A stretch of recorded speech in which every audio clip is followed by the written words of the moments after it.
didn't wait long enough. There we go. 267 damage on that tier 8. That's going to give me lots of XP right there. Lots of XP, man. Oh, he's...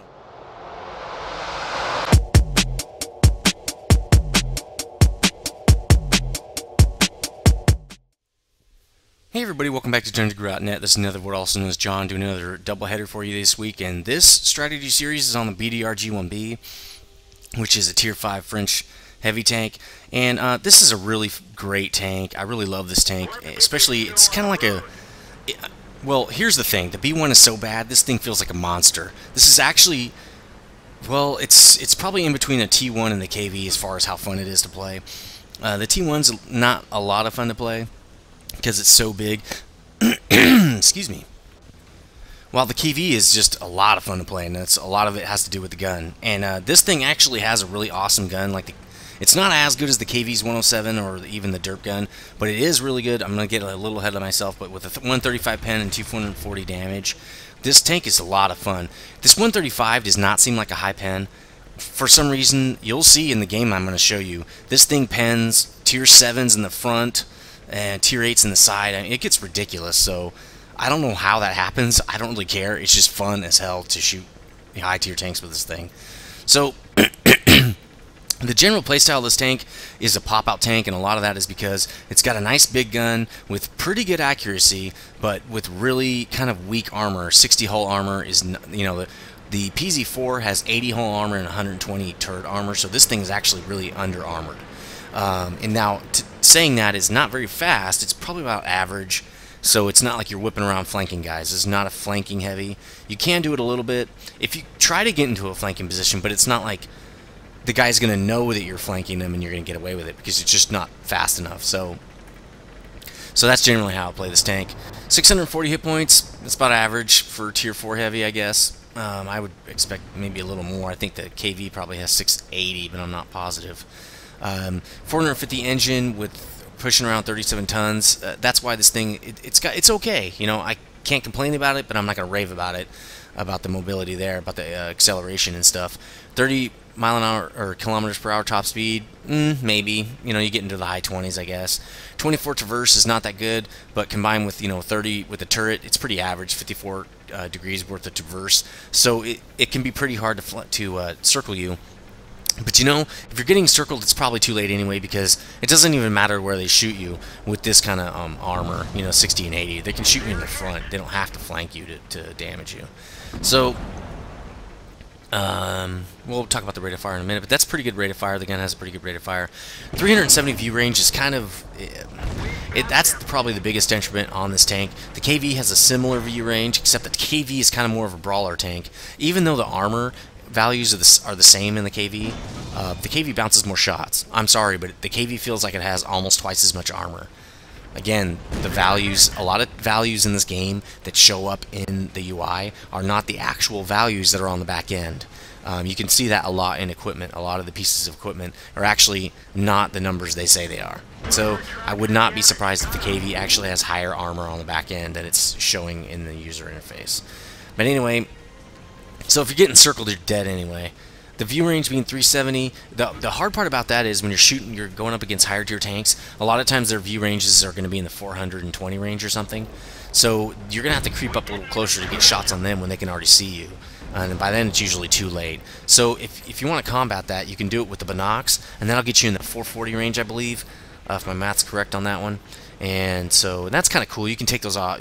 Does not require gold to remove those when you do move up to the ARL 44. So that isn't an option for that. Let's go into modules. This radio actually is only utilized on the B1 and the BDR G1B, as someone did mention that in the B1 video. It kind of threw me off because usually tier 9 radios are used all the way up to the end of the line, but not this one. The ARL 44, if you look at that tech tree, is using, let's just do this, using a brand new tier 10 radio actually that goes all the way up, and also services the light/medium line of the Frenchies. So you're going to have to unlock a new radio. Now, because of that, and I kind of screwed up, and I sold this tank before I checked to make sure that my recording in the garage area was good, because it wasn't. I had to rebuy it, whatever. I did actually have the 810 meter radio for the B1 and the BDR G1B, but I did not choose to rebuy it because it's 44K. This is the only time I would say you don't really buy the upgraded radio unless you just have money falling out of your butt, because it's so costly. It's not that worth it. I think this tank costs like 350,000 to buy, and the next tank is like 700,000. So you're gonna want every dime you can get. You probably don't want to buy this radio, even though does go up to 810 meters, which is nice. 410 meters will be enough. So that's the radio. Tracks. You do need the upgraded tracks to put the upgraded turret and the big gun on it, so you're going to want to get that. You only get like 2 degrees better turning, but you know, it's really the upgrade on the tonnage is what you really need out of that. You only get two engines here, which is kind of surprising. A lot of tanks have 3 engines. 350 horsepower is not too bad. It crawls around a little bit, but this 450, once you put that sucker on, it's not that big of a deal. Then movement is not speedy, but it's definitely not sluggish. I never felt like it was sluggish. And you can put that engine on without getting the tracks. So the turret, there's not a lot of upgrade here, except you do need it for the big gun. You get 10 more armor, which is 70 to 80 is like, yeah, so what? And you get some side armor too. The traverse goes down a little bit. The view range actually goes from 350 to 370, so any little bit you can get on that view range will help a lot. So really the turret is to get the big gun. So let's talk about guns. When you first start out, I think you're going to start out with the second gun. So, wow, okay. If you have not done the AMX-12T, then you will be starting out with the stock gun. So the stock gun, 74 pen on 110 damage. It's only a little better than the B1, and so it's going to feel a little painful. I already had the 12-ton unlocked, so I got to start out with this 100 penetration, 110 damage, which, you know, it wasn't that great, but it wasn't that bad. But once you get this 90 mil, the game changes for this tank. This tank gets ridiculous. Now, people think this tank sucks, and so they're going to ignore you a lot, but with this 90 mil, you're going to make them pay for it. And you'll see in these mini videos, you'll see me making people pay, and everybody ignores me in all these games, but they just get roasted. So if you see a BDR G1B and you see this 90 mil gun, which, well, I don't want to buy it. You can see there's a big difference. Well, that's a shorter stub. The second gun also has this kind of spot right here where it shrinks up a little bit. So if you see this longer gun, pay it some attention, because it's gonna hurt. It does, you know, that 200. I mean, that's a long 88's damage right there. So it's definitely an awesome gun. So now let's get into some research. So here's the research tree of the BDR G1B, and this one's a little different than other tanks because a lot of the modules on this tank are quote-unquote brand new. Like, a lot of times you'll have the engine from the previous tank, but this one, the engine's totally different. The radio, you should have this radio, and you might even have this big radio again, unless you have money everywhere. Don't buy it. You only have this gun unlocked if you play the AMX 12-ton. So kind of a weird tech tree. If you just have only done the B1, you won't have anything unlocked except just this radio, probably. Maybe the second radio as well. If you're a completionist like I am, you just unlock everything. So first thing, just throw that radio on. If you did unlock the 12T, just throw that gun on. That's going to help a lot. So the next thing I would do, obviously, is go right for those tracks, because without the tracks, you can't get the turret and the big gun. So after the tracks, I get the turret and the big gun, and then I get the engine, and I would unlock this radio, even if I'm not going to use it, just because I want to lead the whole tank. I like leading my tanks before I sell them. After that, I'd go for the ARL 44. So you can skip this radio if you don't care about leading the tank. That's 7,300 XP, and out of the 29,000 XP, it actually takes a while to get, especially if you're trying to work through that 7,300 radio. So if you don't care about leading the tank, just skip it, because you're going to need another radio in the next tank anyway. You're going to have to research a totally new radio. So that's the tech tree, and you'll see the priority off to the side. And let's get back to equipment. So for equipment, you know, since this is a tier 5, I don't usually buy equipment until tier 7. But if I was going to put some equipment on this, I always put a toolbox on these lower tiers, because your crew is not going to be good enough to repair the track damage that you take, and you're going to have to use up your track repair, which I hate using it on tracks. But so I'd probably get the toolbox to repair my tracks quicker. Hopefully I don't have to use the toolkit, or I mean my small repair kit. The nice thing about it is you can move it off the tank without using gold. I'd also get the binocs to increase that view range because it is so poor. Again, you can move this back off the tank without using gold, so that's a great choice too. And I'd probably I'd probably go for the rammer to just get more DPS out of this gun, more credits and more XP. That's how I'd do it. Or you could go with the vent as well. Either or is really great. This is 10% reload time. You're going to get reload time out of getting vents plus 5%. So you might want to actually get the vent and improve the whole tank. Now you will have to spend 10 gold to remove either of these two mods, or pieces of equipment. So just be warned. So for ammo and consumables, I go with 38 AP and 10 HE. I've never shot HE out of this gun, maybe a couple of times, because even though it only has 135 pen, again, it feels more like 160. You'll see, I get shots that I shouldn't be getting probably with 135 pen, but I get them anyway, and that's why I almost never use HE. And with 38 shots, I almost never run out either, but if you do, obviously move some HE over. For consumables, I always just get a small repair kit for my tier 5 and 6 tanks, 5.5 to repair tracks, and it's really not worth it to use a fire extinguisher or a small medical kit because, for one thing, the games are shorter, and you don't last as long in these games because you don't have a lot of hit points and you don't have a lot of armor, so it's just not worth spending 3,000 credits on something like that. So that's pretty much this tank. Let's go over the crew. Your crew's probably going to look like 80 to 85% once you fully unlock this tank and you're moving up toward the AML 44. This one has 50 because I did have to rebuy the tank because the video got screwed up. So that's what your crew's going to look like. And an 80% crew is actually pretty cool. You're going to feel like, wow, this thing actually is pretty accurate. And a lot of that comes from having that 80% crew. When you get to 100%, it is worlds of difference. So, but I don't push the 100% until I get to the tier 6 and train between tier 6 and tier 7, then I'm hitting the 100% mark. So that's this tank, this crew, everything, how to play this tank, and let's get this thing into a game. So I've spawned here on Cliff, and this is a pretty cool map. A little toward the bottom, a lot of Type 59s on our side. That's going to be interesting. And let's see. Oh. So right off the bat, the Type 59s are saying, hey, let's go up lane 1. Let's just rush lane 1. And this is kind of fun. I wanted to show this video because it was really... this is one of my most fun games I've played in a while, because I don't usually use this kind of strategy. On most maps, this kind of strategy doesn't work. The rush strategy, but you know what, I decided, you know what, I'm going to do this too. Let's do this. I'm kind of low on the totem pole here, but my gun can pen anybody, most of the people from the front here, and a lot of people from the side, so crazy line run rush. Go, go, go. So I'm not sure if I really advise doing this, but it has worked. It's even worked against us before. I've been on the opposing team on the north, and it jacked us up really good.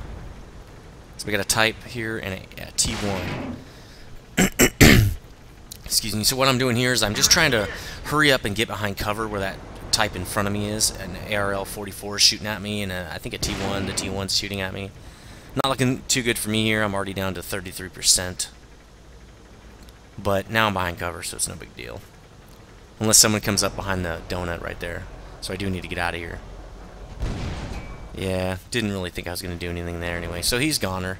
We're way advanced up in here. This is probably good because also we have all those Types are really speedy, hard to hit mediums. Boom. That's a Type tier 6 right there I just killed. No problem. So then what do we got here? PZ4 and a 1375. I can't even see this guy. Their team didn't get far enough up the ramp there, so we probably should have let them get up a little further. 38 NA. Missed him. Alright, let's try this low. Let's see if we can get him from the side. Nope, bounce. Damn. Probably because he's angled. So we're crushing them really good, but see, their heavies are coming back down, so we just didn't wait long enough. There we go. 267 damage on that tier 8. That's going to give me lots of XP right there. Lots of XP, man. Oh, he's almost dead. And he's dead. I killed a low right there at tier 8. BDR G1B, man. This tank kicks ass. What do we got? Oh, this is easy. 3601, no problem. Yeah! So, hide between shots like I'm doing here. The KV's kind of sitting out in the open. It's very dangerous to do that. These lows should have probably hit him and taken him out. Nice! So see, I'm just backing up while my shot loads into the gun here. But we're overwhelming them. They don't even know what the hell's going on. They don't even know what to do. They probably should have went up and around by the donut if you're looking at my mini-map over here. Where's my cursor again? Dang it. Alright, let's just do this. I can't. Well, if you look at the donut, they should have drove up over where the donut is and sniped at us. Okay, here's a Tiger 2 now. Let's see if I can pin this guy. It's at a weird angle. Critical on his track. But yeah, they should have kept going up the ramp and sniped us from the donut area. That would have been much better. So we're having tons of fun. We're up 7 tanks on them. This is pretty much a sure victory. I think they just got overwhelmed. And this is definitely... People never do this. This is why I love this game. It was so much fun.